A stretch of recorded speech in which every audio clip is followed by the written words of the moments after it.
Hello, welcome to the stream. I'm Femi OK.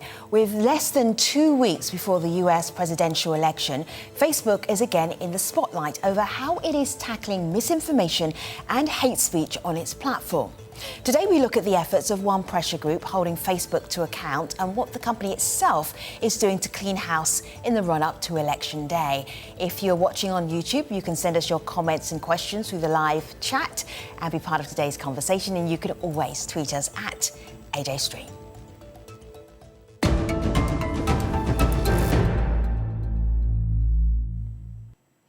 US democracy is at risk. Hold Facebook to account. That is the declaration of a new group of social media experts criticizing the company's content moderation policies as the US election approaches. The collective of activists, journalists and academics calls itself the Real Facebook Oversight Board. Here's what one member of the group said at its launch event. We demand comprehensive action to ensure that Facebook cannot be weaponized to undermine the vote and with it American democracy. Ours is an emergency intervention aimed at Mr. Zuckerberg and Facebook employees. We now approach the 59th minute of the 11th hour in this democratic crisis, and the time for excuses and political deals is over. Facebook's official oversight board announced it will start accepting cases today. Joining us to talk more about the responsibilities of Facebook during the elections in London, Carol Cadwallader. She's organiser of the Real Facebook Oversight Board and a journalist at The Guardian and Observer newspapers. Kate Klonick is assistant professor at St John's University Law School and is researching Facebook's own oversight effort. She is in New York. And Deepayan Ghosh is co-director of Digital Platforms and Democracy Project at Harvard's Kennedy School. He joins us from Cambridge, Massachusetts. Hello, everybody. We also invited Facebook to join us, and they didn't offer up a guest, but they did copy and paste a statement from earlier on this month. So I will show you some of the highlights of that statement during the show, but it was really good to see you. Carol, the Real Facebook Oversight Board are calling this moment an emergency. What is the emergency? The emergency is that a social media platform of which there is absolutely no oversight or accountability is about to make absolutely critical decisions which are going to affect the outcome of the US election and also the transfer of power. And it's quite terrifying, the amount of power that it has in this situation and how little it's done since 2016, when we know that it was used to facilitate an attack on the US democracy by Russia. And there are very many people who've come together, the experts who've come together on the Real Facebook Oversight Board. Many of them are genuinely terrified about what's going to happen in the next few weeks, and that Facebook may be used to incite violence. And in fact, I say it may be used, but we know that it is already being used to incite violence, to undermine the election and to subvert the vote. And, you know, that is something which I think the whole world needs to be paying attention to right at the moment. Carol, you've got the other guests nodding. Deepayan, articulate the nod. Go ahead. Oh, well, Carol is absolutely right, and this is why I love the Real Oversight Board's work so much. Let's look at the actual Oversight Board for a moment. It looks at a narrow set of cases. It has a very narrow set of authorities. It's branded as an oversight board over the company, and yet its actual oversight, its actual authority over the company is almost none as compared to the economic, social, and political impact of the company itself. And so, I think time has come for us to really hold big tech's feet to the fire, certainly Facebook's feet to the fire, as a company that is having that impact and is not doing right by democracy. And I think we are getting to that point. Kate, just a few hours before we went live today, the Oversight Board tweeted out this. Starting today, Facebook and Instagram users and Facebook itself can ask the board to independently review content decisions. Now, this is the official Facebook Oversight Board, not the real Oversight Board, just so that we're not too confused here. This is Facebook's one, not the pressure group's one. And they're basically telling you what you need to do, how they're going to handle this. Kate, what do you make of this? Is this progress that we're seeing right here?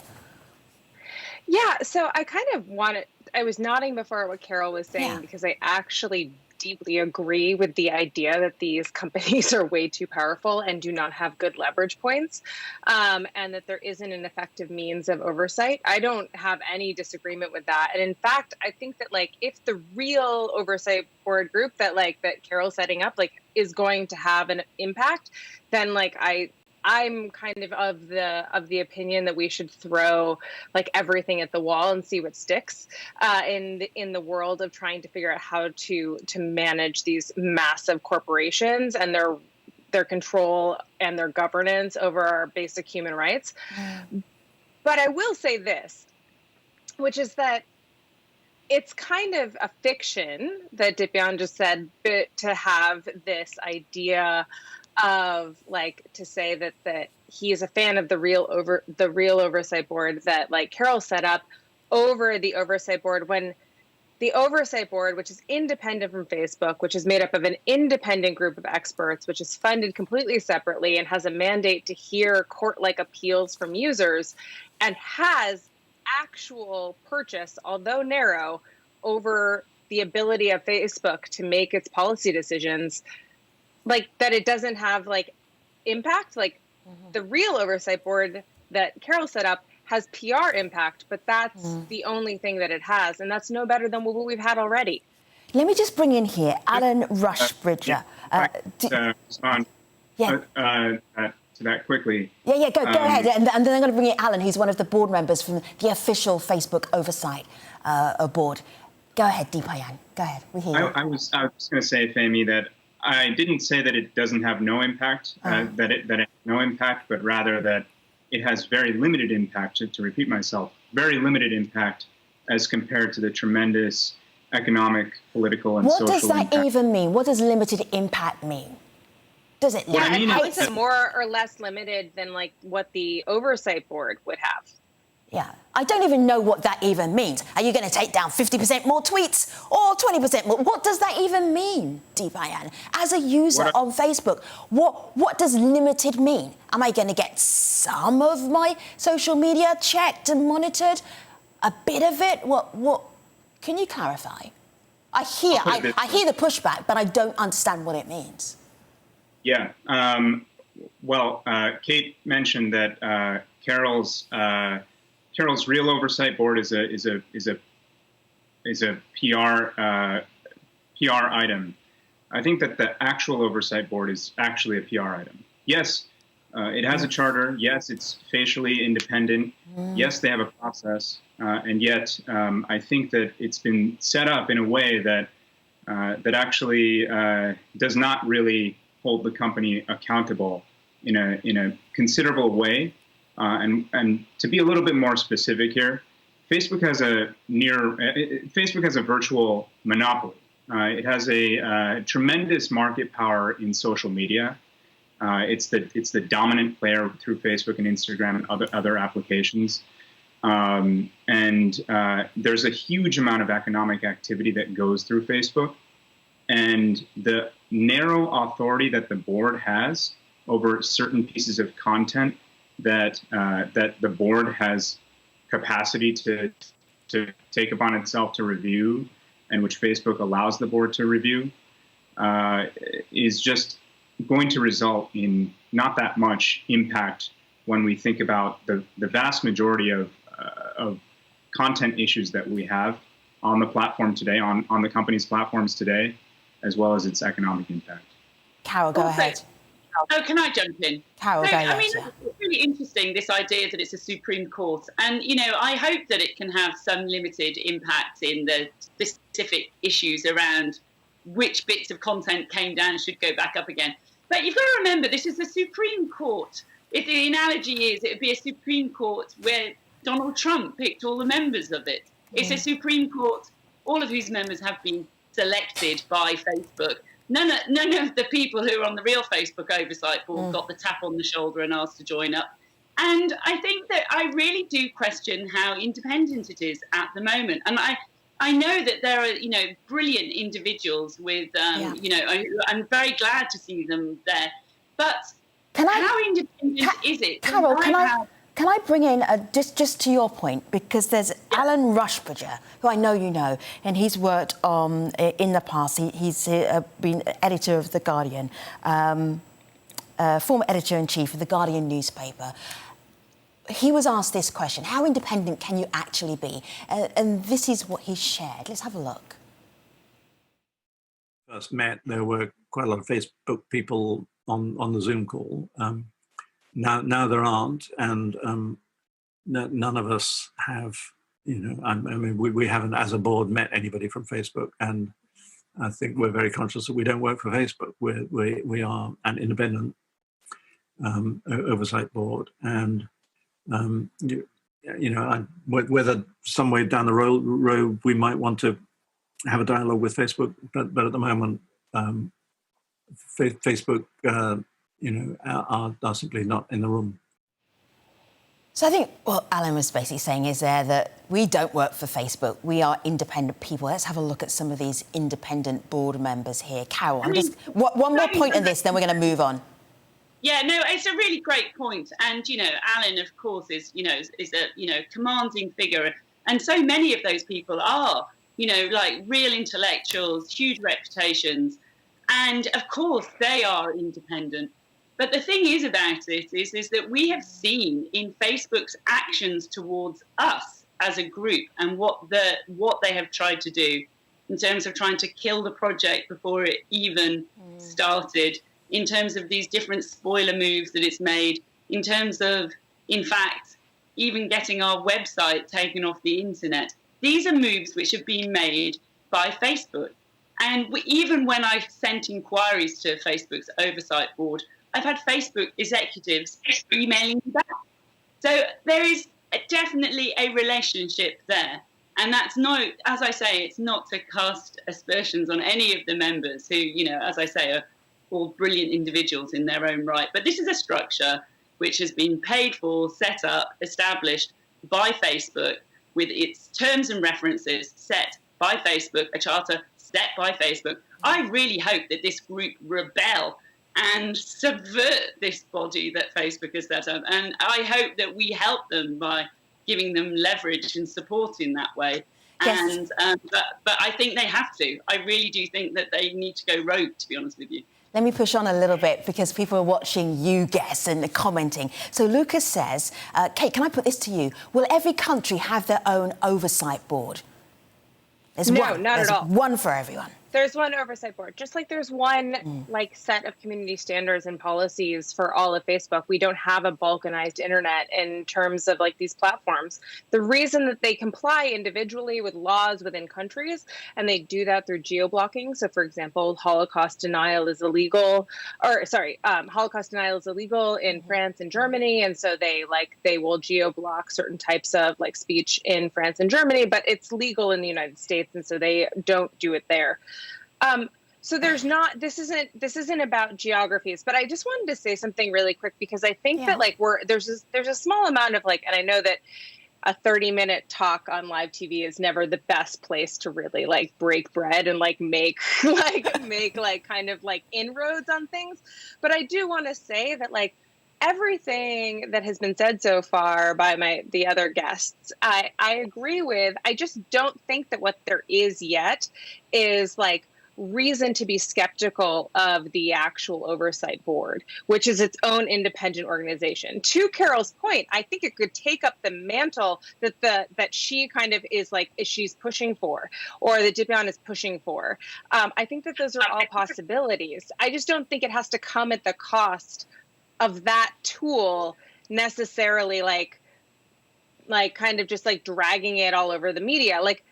There's still a chance that the oversight board could do something really significant. And I don't think it costs us a lot to put some hope in that. Carol, let me just enlighten everybody, because Kate and Deepayana are in a great position because they already know what the real Facebook Oversight Board are asking for. But here, in a tweet, very easily for everyone to access, the demands: Facebook must enforce its own policy, ban all paid advertising that mentions presidential election results, label all organic posts about presidential election results as untrue and premature until one candidate is declared president-elect and the other candidate concedes. Just so that everybody here is on the same page about what it is that you are pushing to be done. Carol, may I put one more YouTube comment to you so that we're sharing our conversation with our audience? I'm sure you've heard this before. Simone Smith says, Facebook is free speech. If you control Facebook, you have lost your freedom. Carol. I mean, I should go to somebody else with that one. I mean, the idea that you're putting free speech, you're investing one man, one billionaire, Mark Zuckerberg, with the power to decide and decree upon this. For more than 3 billion people across the globe use Facebook's products. I mean, if that's your idea of free speech, that an unknown algorithm, we've got no idea how it works, amplifies certain messages and doesn't amplify other ones. One of the things we see it amplifying has been white supremacy. We've got no idea how that works or what's going on inside the company. And that's not free speech. That's artificially enhanced and amplified speech. And that's just one of the many issues going on. But I mean, can I just come back on something, which is the thing that Kate said about not being cynical about the Oversight Board. And, I really do wish them all the very best of luck. And I hope also for a good outcome here. But I think it is certainly wrong not to be cynical of Facebook. Now, as a journalist who's been reporting on this company for 4 years, I have had the SEC in a report in which they fined Facebook $100 million. They say that Facebook lied to journalists. I was one of those journalists who was lied to by Facebook. Last week, after we launched the real Facebook Oversight Board, I had their comms man coming out on Twitter to troll me personally whilst refusing to answer press inquiries about why our website had been taken down. He came out to troll me about Cambridge Analytica, which is this story I broke, and which Facebook was fined $5 billion for abusing people's data. And Facebook's corporate reaction was to license a spokesman to go out on Twitter and attack me personally. Now, I find that really bizarre and unsettling and Trumpian. And it makes me really wonder about what is going on inside the company, what its priorities are, and what its relationship is with the current White House. Yes, I did mention that Facebook wouldn't send a guest to sit alongside you, but they did send a copy and pasted statement. It did have a spelling error in it. So if you see the spelling error, it's not me, it's Facebook. All right, so this is what they've said they have done ready for the US election. So between March and September of this year, they've removed more than 120,000 pieces of Facebook and Instagram content in the US. They've displayed warnings. They've rejected ad submissions before they could run about 2.2 million times. They've removed and announced 30 networks engaged in coordinated inauthentic behaviour. They've said they've done a lot. We also wanted to bring in a researcher called Shannon C. McGregor, who was looking at, these are all the things that Facebook have done. They've really reacted really well. Shannon has a but. Let's have a listen to her. Facebook is getting some things right in the run-up to the 2020 election. They put a lot of friction around the false information story that was in the New York Post about Joe Biden. And they also have finally removed the QAnon groups, although some, myself included, would say that came a little too late to be deeply effective. What we still worry about, or what I still worry about, is that there is not going to be swift enough and decisive enough action around claims that we know will be coming from the president and his allies about a contested election and calls to violence at the polls or afterwards. Facebook is still paying too much consideration to the political outcomes of their decisions instead of thinking about what is the right decision with democracy as the goalpost. This is a lot for a social media platform to handle. I am wondering, Deepayan, is it even possible what the ask is, what the expectation is, because Facebook is so huge?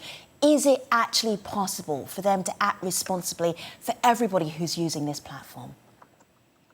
It's totally possible. And let's be clear, there are many asks of Facebook, and a lot of them are aligned, around its privacy practices, around its digital advertising practices, around its algorithmic practices.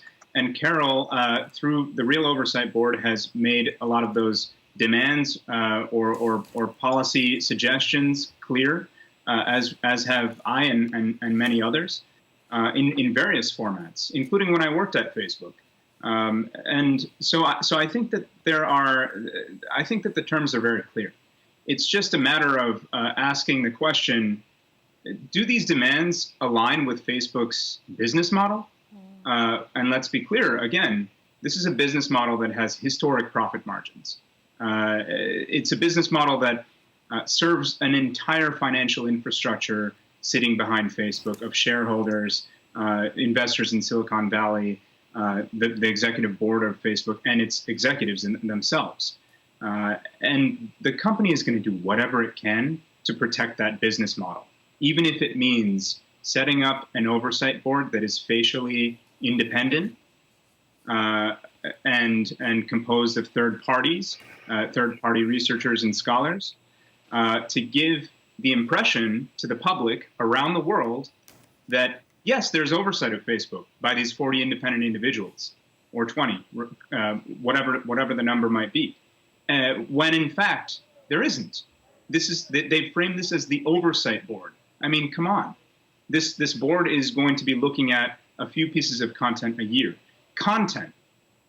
So if I may, Deepayan, and we've had this very robust conversation about the oversight board and how much oversight it will be doing online on our YouTube conversation that's watching all of you guests. There's a lot of mistrust about Facebook in the chat, and I think probably because they've heard Mark Zuckerberg say things like this. This is a congressional US hearing back in October of last year, and he's talking about fibs, about lies online and the action that he would take. Let's have a look. So you won't take down lies, or you will take down lies? I think it's just a pretty simple yes or no.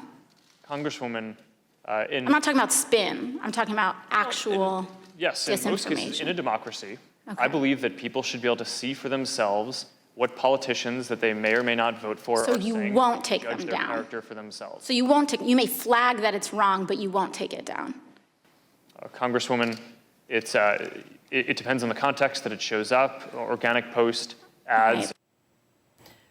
So, guess I'm kind of squirming listening to that, because it's like it's a lie. Would you take down a lie? Why not just say yes, Carol? Because Mark Zuckerberg has no moral compass. I mean, that is fundamentally the problem. He set out, at one point so many people loved Facebook. It was like, it was a way of connecting your friends and your family. And then it was found to have facilitated a genocide in Myanmar. That's what a United Nations report said. It said it played a determining role in a genocide in Myanmar. And you know what the consequence was for Facebook of that? Absolutely nothing. Yes. And you know what changed at the company after that? Absolutely nothing. Yes. The rest of the world has seen this.